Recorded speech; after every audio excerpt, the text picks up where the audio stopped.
부산 남교회 TV 신약의 맥 9번째. 오늘은 교회의 확장 땅끝까지 두 번째 이야기입니다. 오늘은 이제 20장, 사도행전 20장부터 이야기를 해보려 합니다. 우리가 지난주의 것들 다시 한번 생각을 해보면 예수님의 탄생부터 해서 3년, 우리가 기억을 해야 될 게 50년, 그 다음에 이제 70년.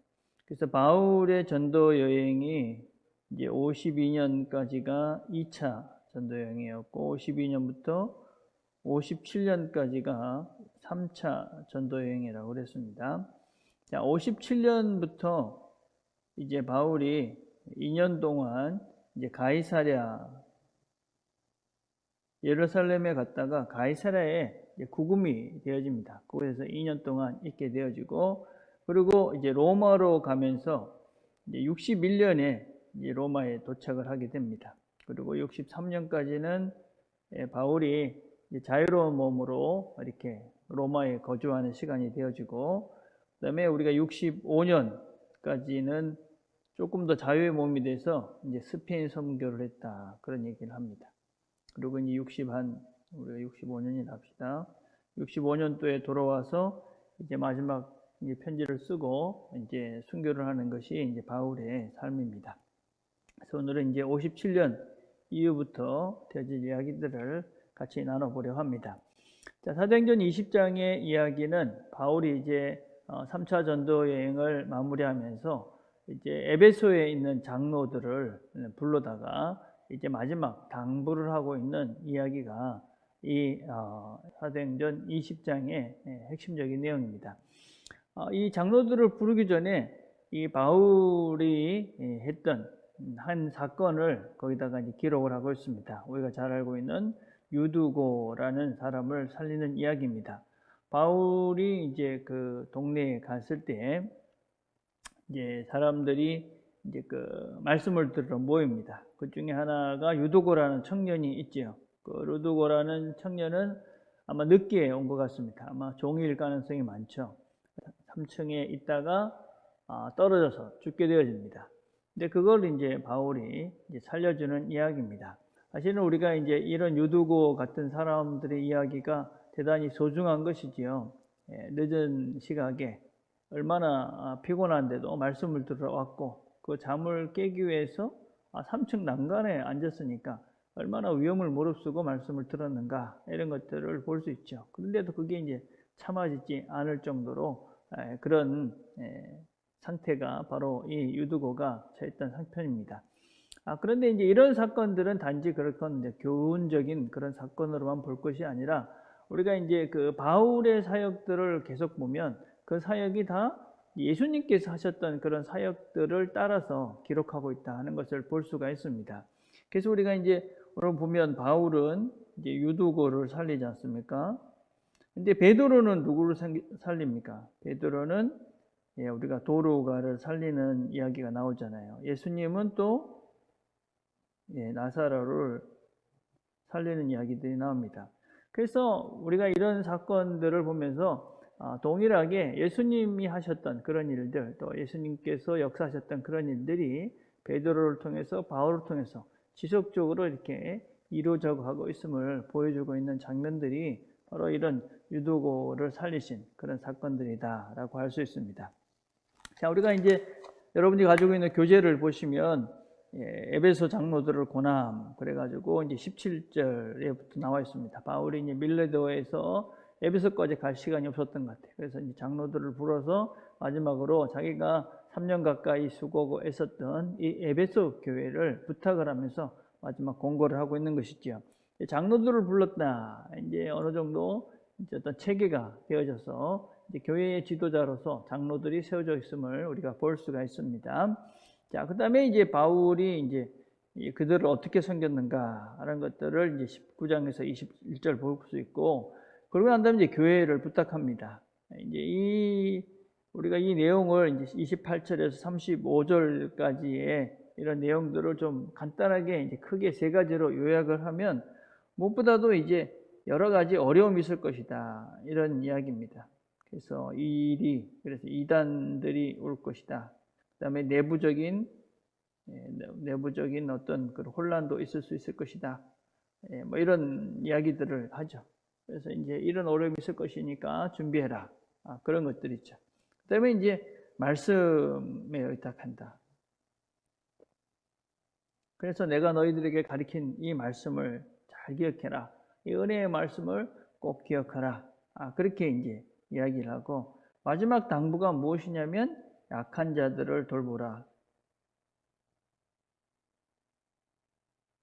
그래서 교회가 주는 자가 되라. 그래서 연약한 자들을 돌보라.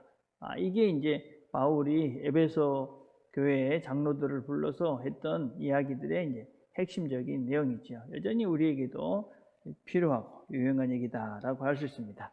자, 그러고 이제 바울은 이제 예루살렘으로 가게 되어집니다. 이제 바울의 로마행에서 이제 여러 가지 쭉 나오는 것들은 참고로 보시고, 예루살렘에서 이제 23장에 보면 바울이 예루살렘에서 있었던 이야기들을 이제 기록을 하고 있죠. 그죠? 그래 23장으로 이렇게 쭉 가보시면, 자, 사람들이 이제 그 유대인들이 이제 바울을 이제 고소를 합니다. 그 고소의 내용이 무엇이냐? 이게 참 중요합니다. 먼저 우리가 이제 21장 28절을 한번 보겠습니다. 21장 28절을 보면 바울이 이제 유대인들이 바울을 이제 고소하는 내용의 핵심이 28절에 나옵니다. 외치되 이스라엘 사람들아 도우라. 이 사람은 각처에서 우리 백성과 율법과 이곳을 비방하여 모든 사람을 가르치는 그 자인데 또 헬라인을 데리고 성전에 들어가서 그 거룩한 것을 더럽혔다. 이제 이 바울이 유대인들이 계속적으로 이제 그 시비를 어떤 면에서 비난하는 내용은 두 가지입니다. 무엇입니까? 첫째는 율법을 거슬렸다. 율법을 어겼다 하는 것이고, 두 번째는 성전을 더럽혔다.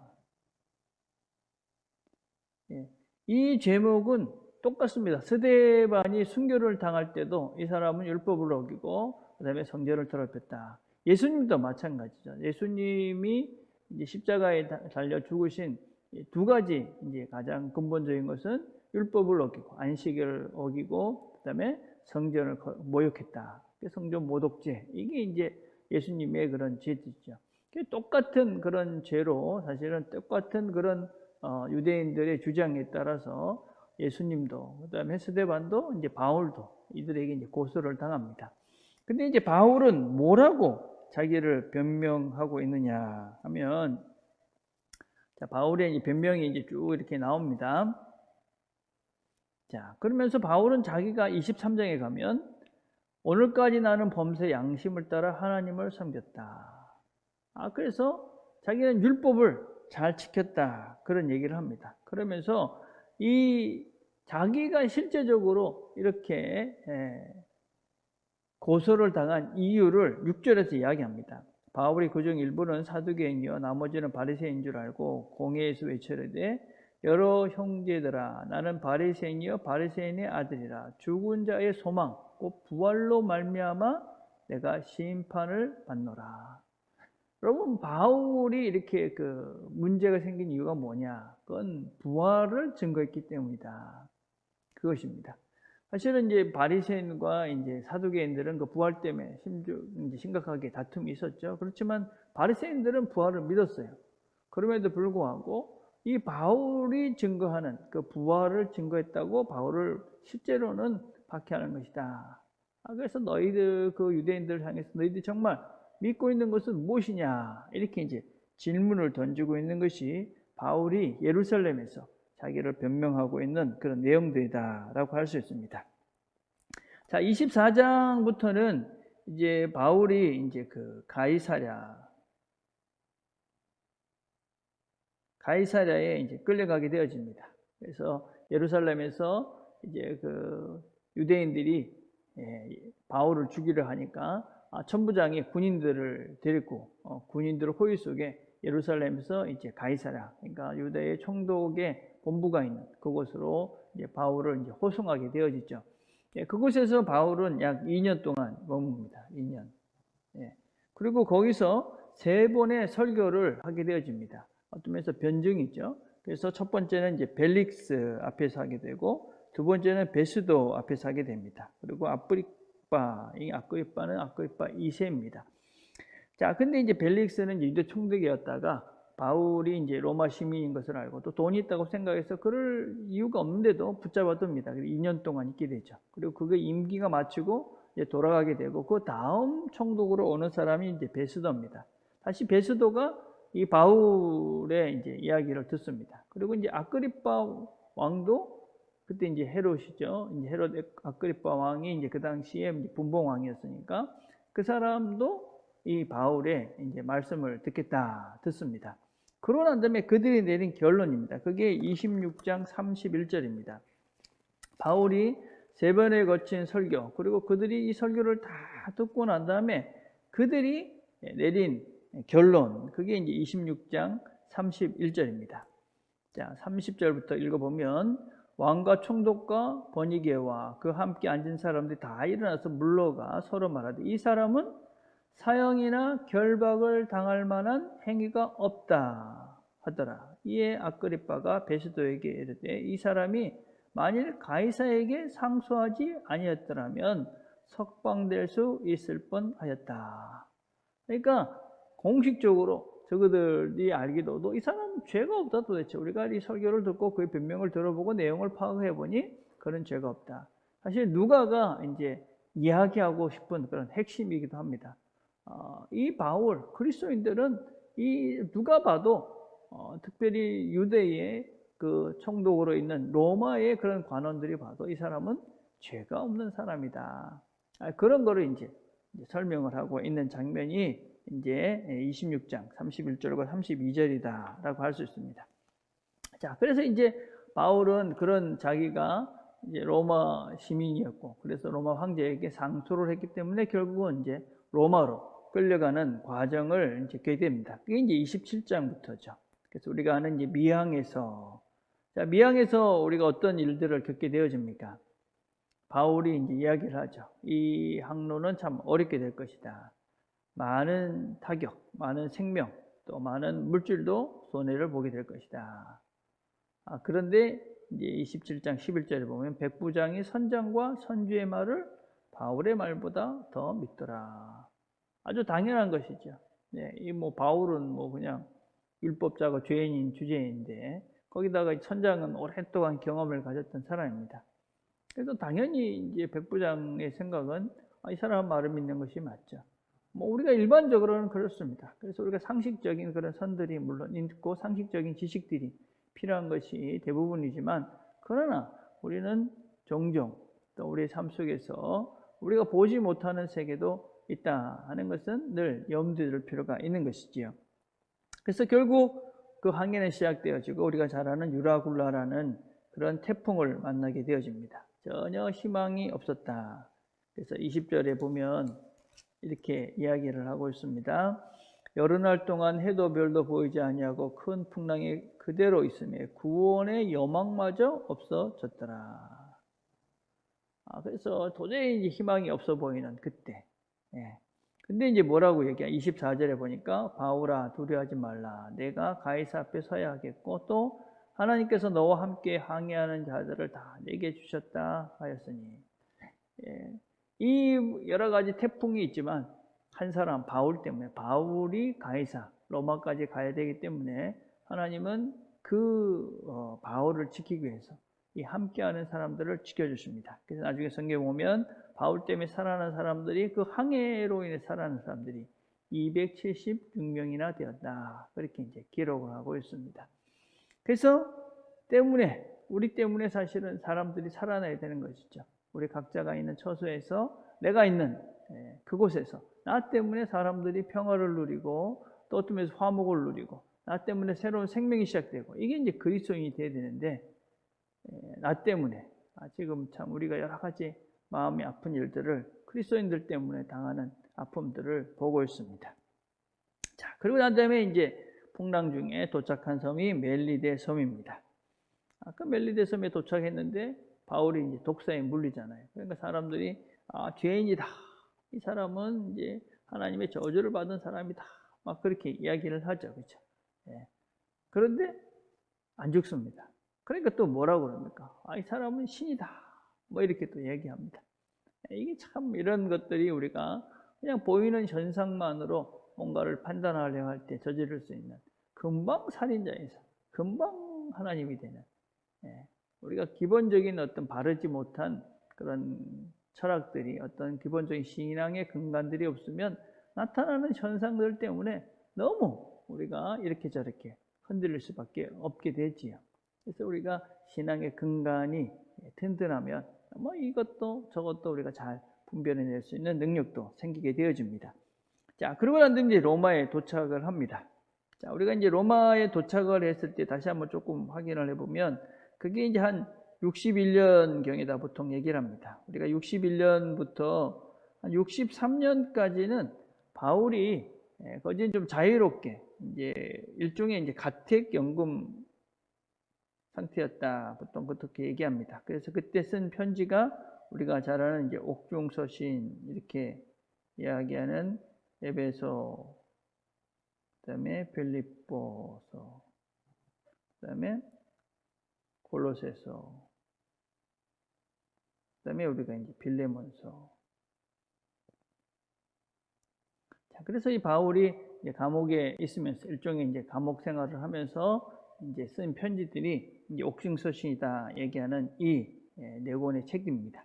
그런 다음에 이제 63년 정도에 바울이 이제 자유인이 되어집니다.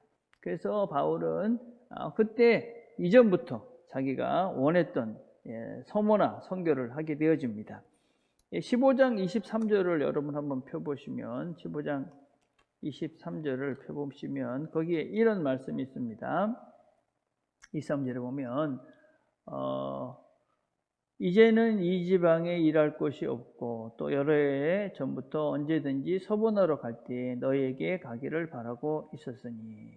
그러니까 이제 바울이 이제 그 로마서를 썼던 때가 이제 고린도 교회에 있을 때 썼다고 그랬잖아요. 그죠? 그러니까 고린도 교회에서 이제 여기는 다 했으니까 다음에 이제 로마로 갈 것이고, 그리고 이제 서바나에도 가고 싶다. 이 서바나가 이제 스페인입니다.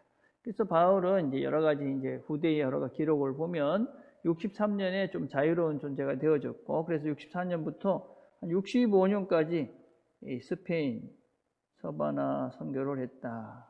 보통 이제 이렇게 이야기를 합니다. 자, 그리고 우리가 이제 65년에 다시 재구금이 되어집니다.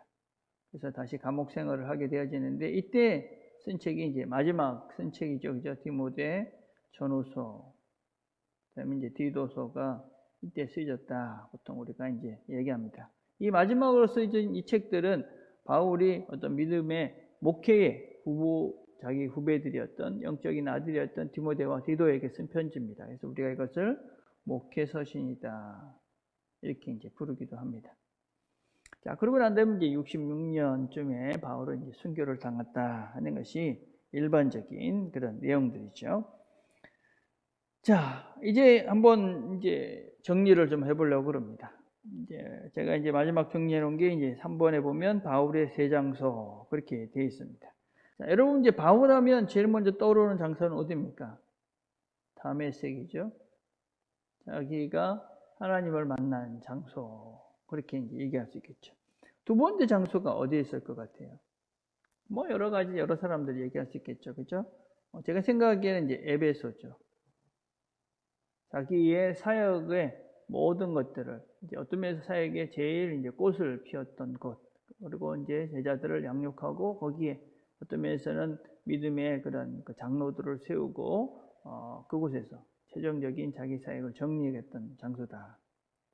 이제 마지막 장소는 이제 로마죠. 자기 인생의 이제 마지막 순간을 보낸 장소입니다. 여러분의 지금 인생에 있어서 세 장소를 얘기하라고 하면 어딘 것 같습니다. 그러니까 저는 제가 이제 제 생각을 좀 해봤어요. 그러니까 제가 생각해 보니까 제일 처음은 이제 모교회가 있습니다. 제 모교회. 제가 이제 신앙을 배우고 또 예수님에 대해서 신앙의 길을 걸어가겠다 결정하게 했던 것이죠. 두 번째, 제 사역에서 참 재미있게 사역했던 것은 늘푸른 교회라는 곳입니다.